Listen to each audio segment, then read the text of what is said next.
Maybe you haven't guessed it from my videos yet, but I'm actually a minimalist. I don't like clutter in my life, and when it comes to camera gear, the less I need and the smaller it is, the better. This mindset directly affects the way I work. If gear feels like it's getting in my way rather than making shooting fun, I'm unlikely to use it.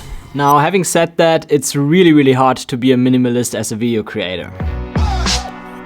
So I was really happy when Zhiyun released the Crane M3 late last year because it's so small that I actually bring and use a gimbal now. But I still thought that they could make it even smaller by removing certain features that I don't really need or use. And now, only 4 months later, it looks like they've done it already and without actually removing very much at all. Actually, yeah, it looks exactly like a child between the Crane M3 and Crane M2. It's good that it has this gray color, because if you look here at the Crane M3, it's already a bit dirty. Like the white color, it looks really nice, but it gets dirty quick. Gray color is definitely better there. Got a mini tripod here, which is nice. Yeah, that's a perfect size for it. That's the belt for the bag, so I won't use it. Comes with a phone holder in case you want to shoot with an iPhone. It comes with a universal quick release plate. I think I call it version 4.0 or something like that. And it works with every camera. Also comes with a bunch of cables. Here are all the color filters for the fill light. Can make the light blue, orange, red. And now it doesn't go off. And you can make it orange. I mean, honestly, I never used this light, but it's definitely better to have it than not to have it. It's a USB Type A to USB Type C cable. Zhiyun, please in the future include USB-C to USB-C. USB-A is outdated and we should get rid of it as soon as possible. It's just inferior. Also send me the M2 for comparison. That's hard to get out. M3, M2S. M2. Actually, the difference to the M2 is minor. It's not huge. It's nearly the same size. But when you look at it, the Crane M2S is actually a little bit smaller as the Crane M2. Would say the weight feels around the same, but just feeling. The Crane M3 is definitely heavier. You can feel that instantly. Okay, I set it up quickly, so I would say let's go out and see what it can do.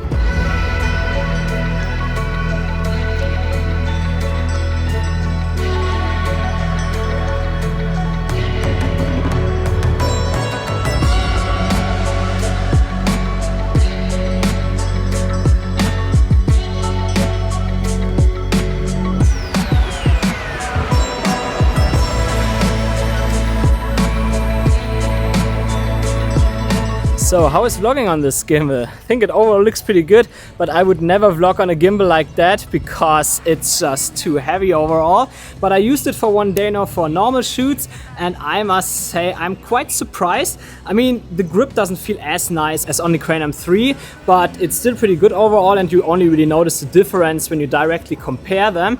But aside from that, it worked super smooth. The motors never jittered or so, even if it's a full frame camera. So I'm surprised, and I really like shooting with this gimbal. So we're doing an ultimate compatibility comparison right now. Got the A7 IV here with lots of lenses, Tamron 28-75. Here's some Viltrox primes, 17-28 from Tamron. Also got some Samyang lenses here, so lots of stuff to test here. Let's go.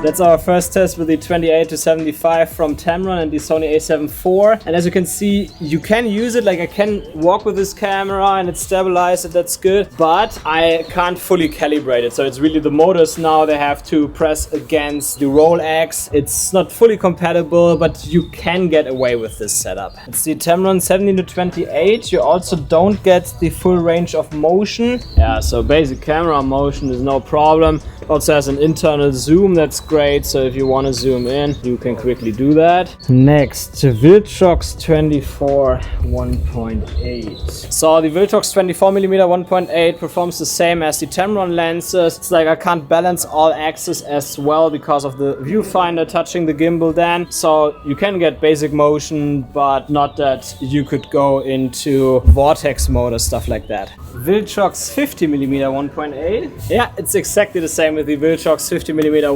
1.8. Also can't balance it fully, don't get the full range of motion, but basic camera movement works. Now it's time for the Samyang lenses. 35mm 1.8 from Samyang. And we actually get the full range of motion.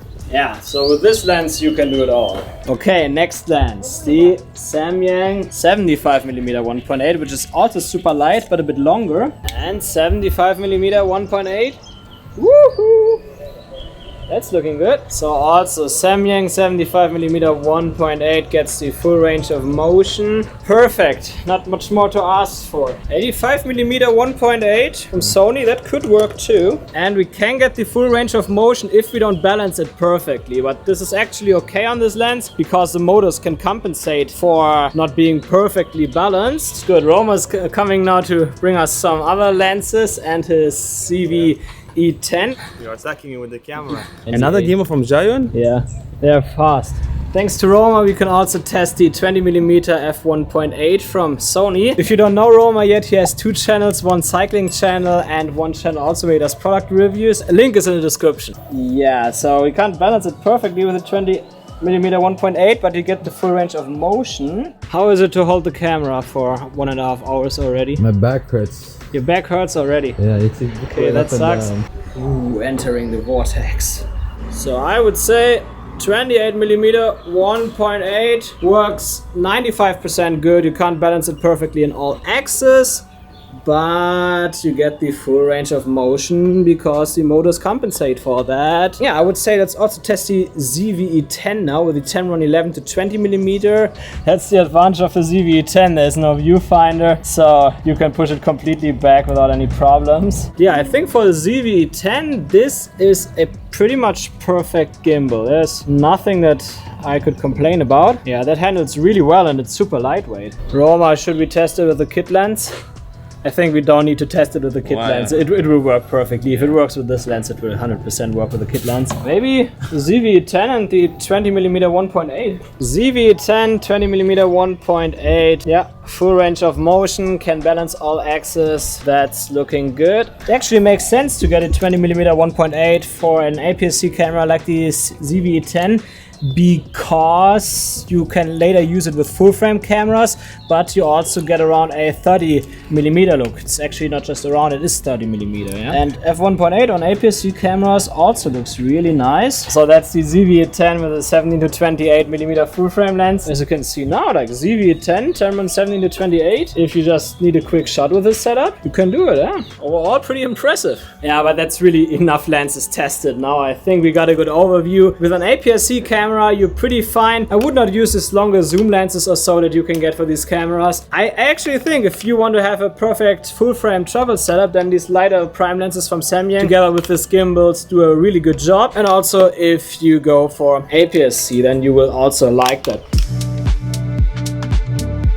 If we compare the M2S with both of its siblings, the M2 and M3, it's pretty clear that in terms of size, the M2S is right in the middle. When it comes to features, it's actually a bit better than the M3 in some points, but a little weaker in others. The battery life, for example, is by far the best on the M2S with a runtime of up to 10 hours 35 minutes and charging time of just about 1 hour and 40 minutes. By comparison, the M2 has only 7 hours of runtime and the M3 isn't much better at 8 hours, while both take about 2 hours to fully charge.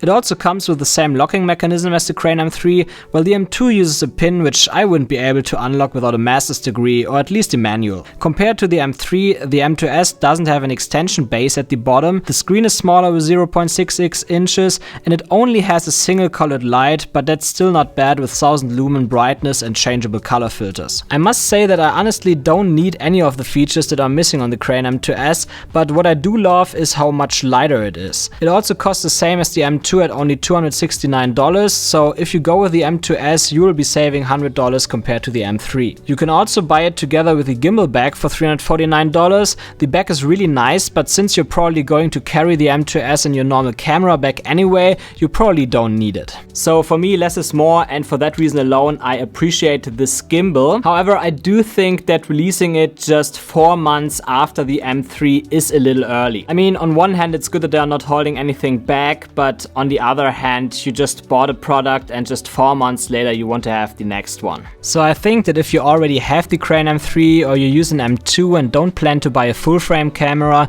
there's no real need to upgrade. But if you don't have a gimbal yet and you want something convenient for your travels and filming on the go, the Crane M2S gets my full recommendation. Less is more, and by both buying or not buying it, you live up to this philosophy.